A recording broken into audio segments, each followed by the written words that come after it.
next step is for you to appeal to the Commissioner of We Education shouldn't our be talking decision. about that. You know what she's denied? I, Educational purposes only. Sir? okay, we We're don't unable to discuss talk this. This about is not getting the a forum for that.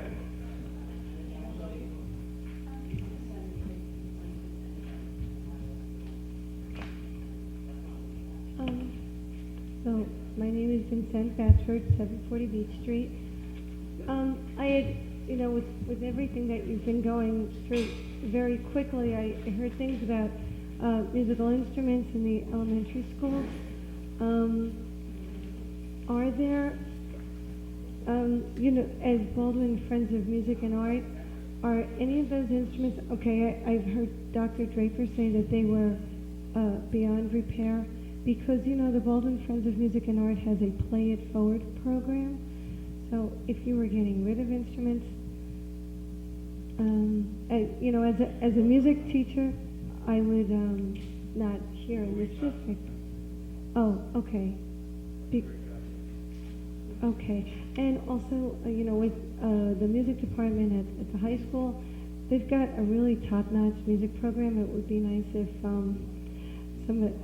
talk about facilities, those could be updated in the high school as well, just to match their program. I'm sorry? October 27th. Okay, From next Wednesday. next Wednesday. Okay, thank you very much.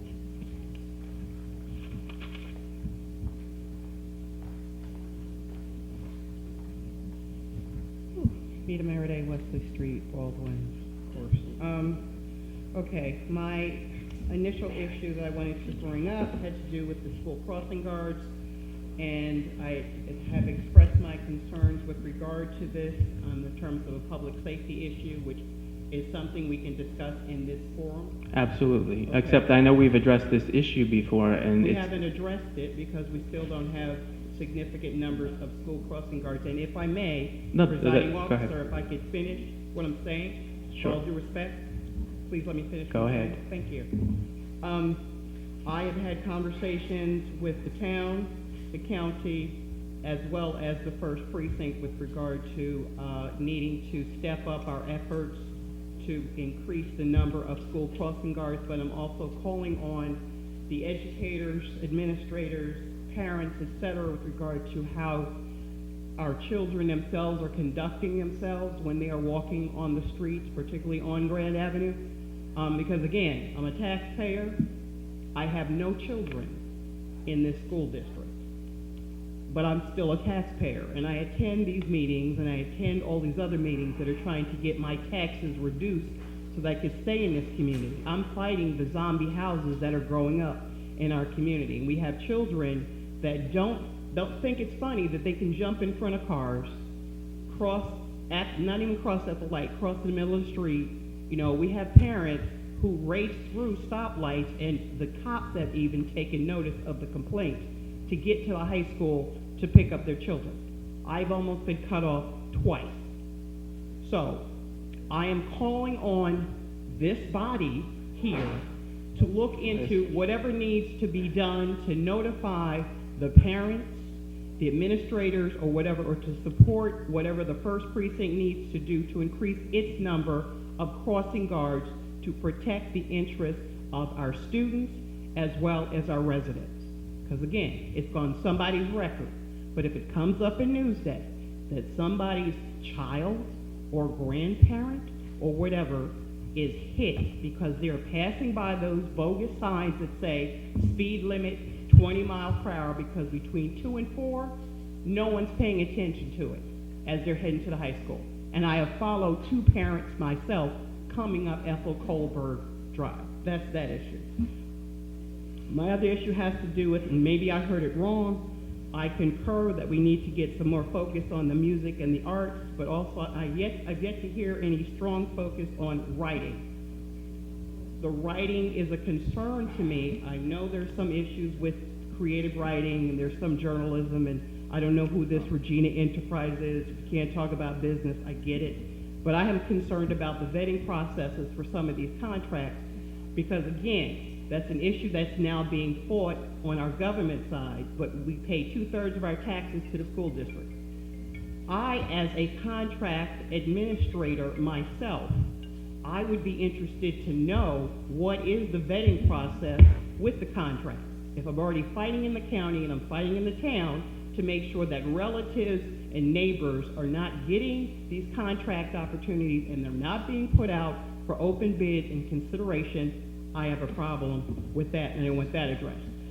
Last, Okay, I'm sorry, but I mean, your time is up for speaking. I get that, but someone else was given the opportunity, and as a matter of fact, the clock If was anyone down. spoke, The clock was down. if anyone spoke longer, it was because they were continuing on a thought. You seem to be wanting to bring up a completely separate subject.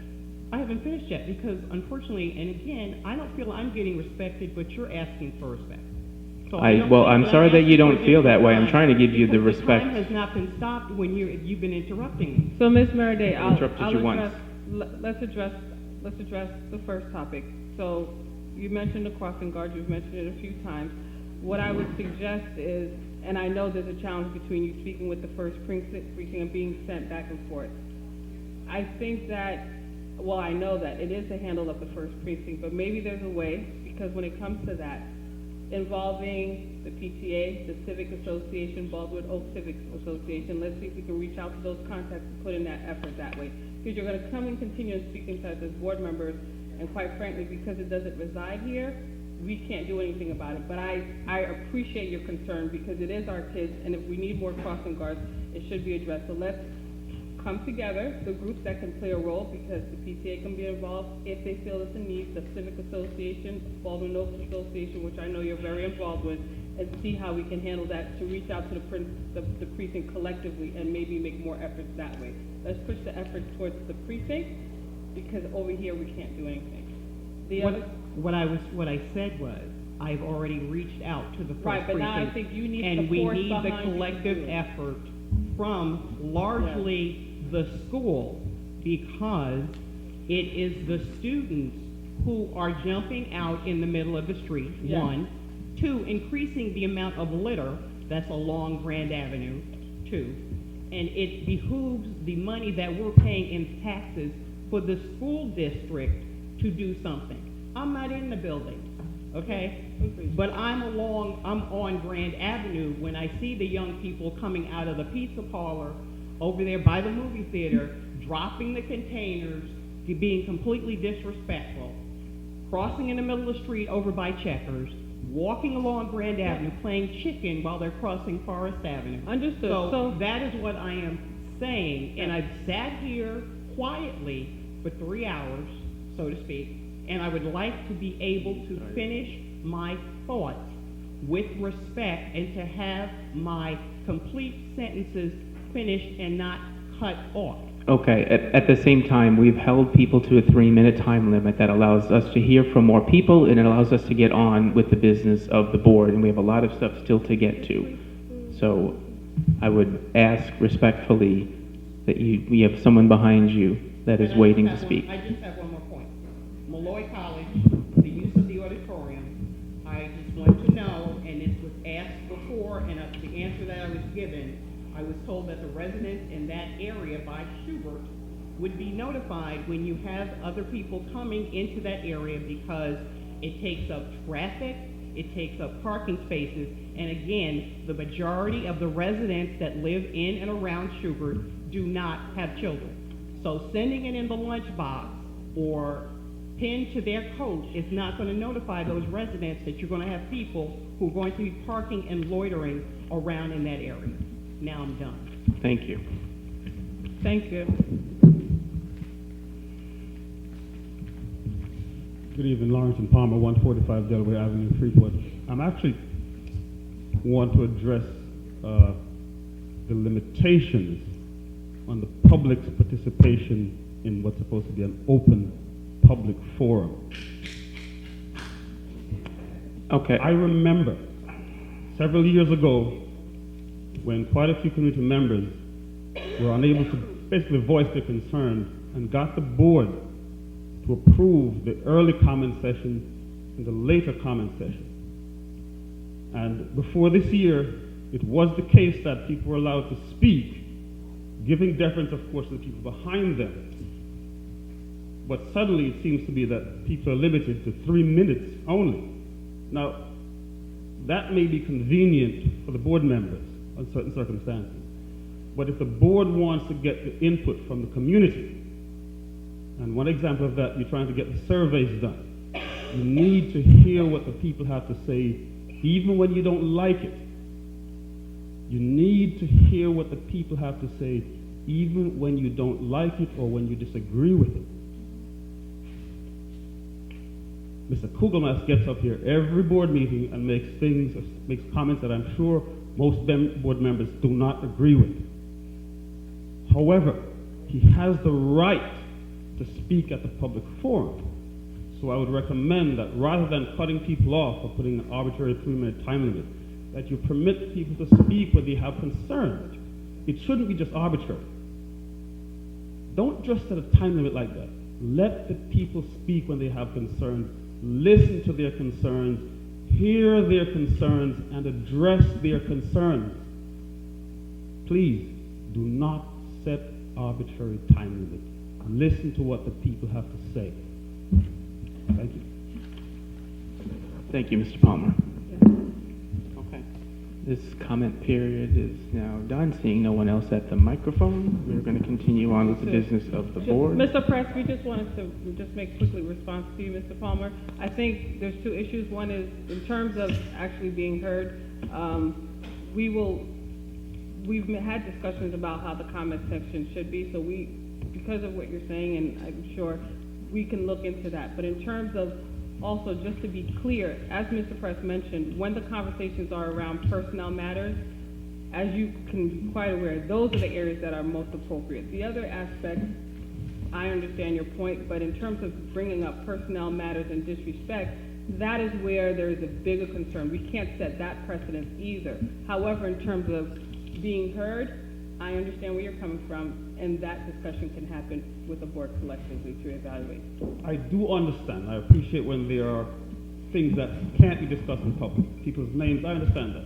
Right. But the last speaker wasn't doing that. The last speaker was not doing that. She was simply expressing valid concerns, and there was no one else behind her but for myself. At that point, I see no reason to arbitrarily cut her off. Let her speak. Hear what she has to say. The other issue I'm concerned about is I'm not certain in a public forum if you can just set arbitrary cutoff like that. And when you set cutoff like that, does that include the time when board members are speaking, and who's accounting for that?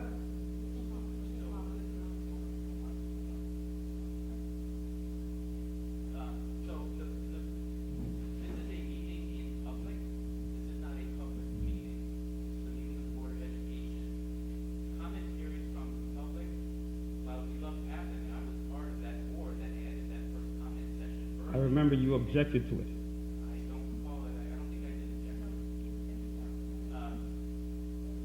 So there's no obligation to actually have public comment, but we do seek public input on things. The limitation is there, number one, to allow more people to speak, because there are, and historically, and I know you've been to a lot more meetings, you've seen people will monopolize that mic for long periods of time and not for constructive purposes. So we wanted to hear from more of the community and actually we heard from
What purpose does it serve, for example, cutting off the last speaker before myself when there was no one else and there was time still to be had?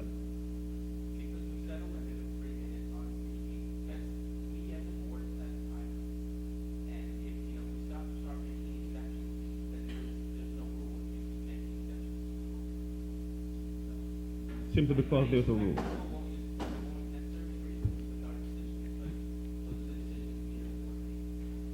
That seems to be contradictory to the idea of trying to get input from the community.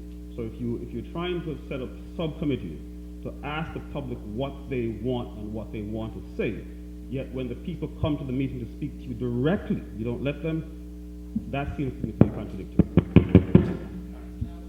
All right.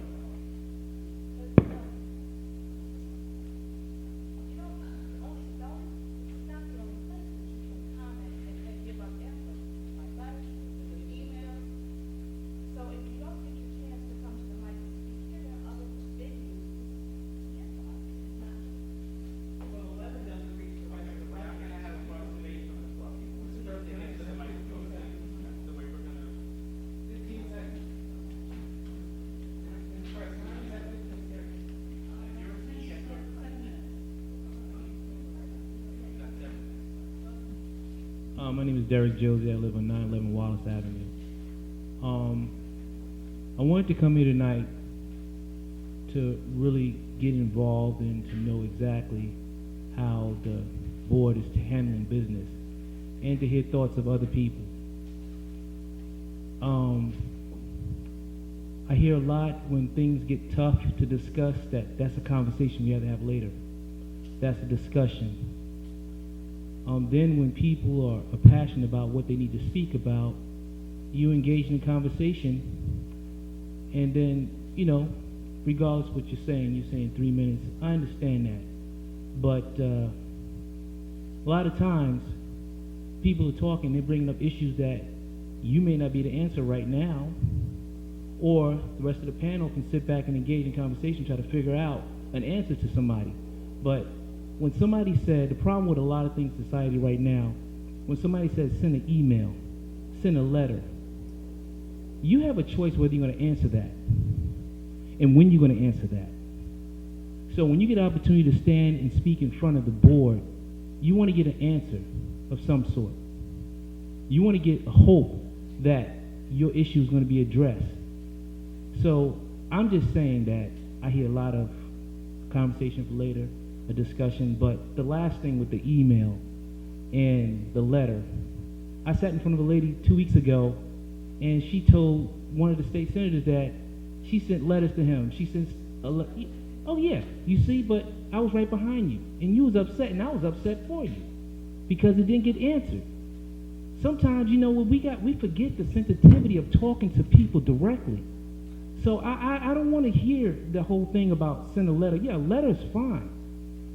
Send an email. Email is fine, but when you're right in front of somebody, you get the opportunity to speak to somebody, you take advantage of that right then and there. So regardless of whatever he may have said that may have become personal, I can understand why he's right here in front of you, because he's not going to have this opportunity for however long.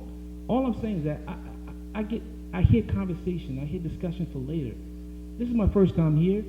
I hope I'll come back again, but you can't say send an email, send a letter. People do that. I work for city government. I'm a civil service. I'm a public person too. I serve. But if somebody's going to take away that point when you're going to be able to talk to somebody right then and there and try to get an answer, that's not good enough. I'm sorry. I mean, it's very upsetting.